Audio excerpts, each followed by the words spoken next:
I've been a pilot for over 40 years. I've been flying.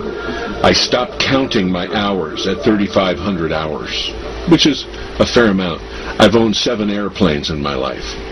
I have ratings all the way up to twin IFR. I am not jet rated, but everything else. But today, Clifford, when all of a sudden you see these trails in the sky in the morning when you wake up, and by late morning, early afternoon, the sky is totally overcast. It is not natural. The government and other people say, oh, well, that's a contrail. Condensation, contrail, that all planes do at a certain altitude. And I said, you don't know what you're talking about. Yes, there are contrails. Go back to World War II, we had contrails. But they didn't last. This was, in those days, it was condensation of moisture. And then it dissipates after, I don't know, maybe depending on the altitude, maybe a minute.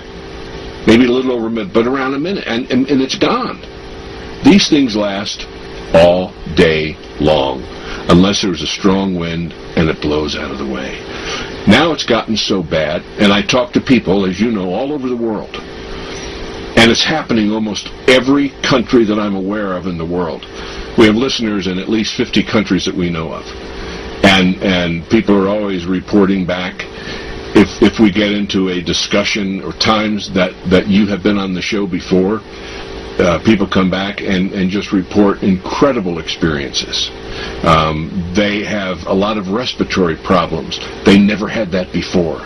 People are having a lot of sinus problems. They've never had that before. And it's always after they have been inundated with some of these sprays. You also asked about, how do people feel about it?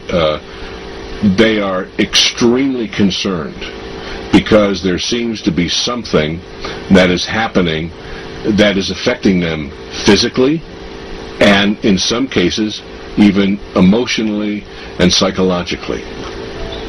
So there is a drastic change in what is happening around us in 5 years, 5.5 years? And people have never seen this or experienced this before.